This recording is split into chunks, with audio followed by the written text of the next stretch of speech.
আসসালামু আলাইকুম দর্শক, আপনারা কেমন আছেন? আজকে আপনাদের একটি ডিজাইনার ফ্রক তৈরি করে দেখাবো। প্রথমে নিচের অংশ কেটে নিচ্ছি, এবার আমরা উপরের অংশ কেটে নেব। এখানে গজ কাপড় দিয়ে মার্কেটের মতো একটি সুন্দর ফ্রক তৈরি করব।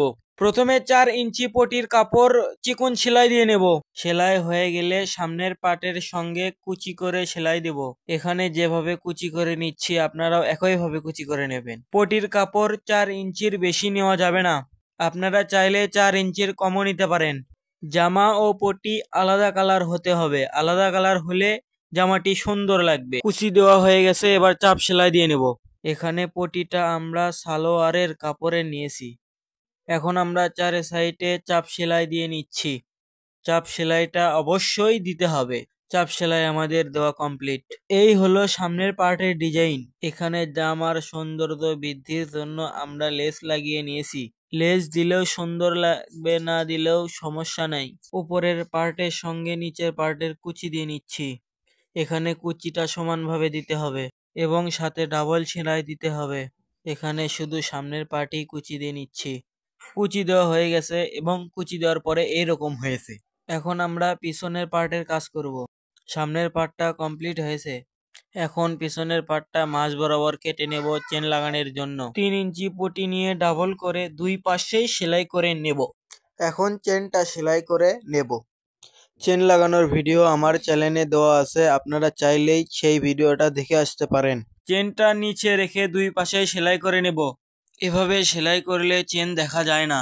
আমরা এক পার্ট সেলাই করে নিয়েছি এবং আরেক পার্ট সেলাই করে নিচ্ছি। সেলাই করা হয়ে গেছে, আপনারা নিচে যে যতটুকু চান সেভাবে সেলাই করে আটকে নেবেন এবং উপর পার্ট ও নিচ পার্ট কুচি দিয়ে সেলাই করে নিতে হবে। এখানেও সমানভাবে ডাবল সেলাই দিতে হবে। কুচি দেওয়া হয়ে গেলে সামনের পার্ট ও পিছনের পার্ট সেলাই করে নেব।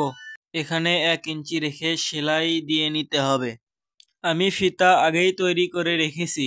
এখন মাঝখানের জোড়ায় ফিতা রেখে সেলাই দিতে হবে। একদম নিচ পর্যন্ত সেলাই দিয়ে নিব। তারপর এখানেও ডাবল সেলাই দিয়ে নিতে হবে।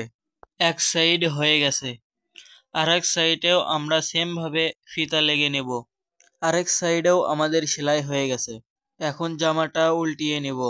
উল্টানোর পর দেখতেই পাচ্ছেন কেমন হয়েছে। এখন আমরা ঝুলে চিকন সেলাই দিয়ে নেব।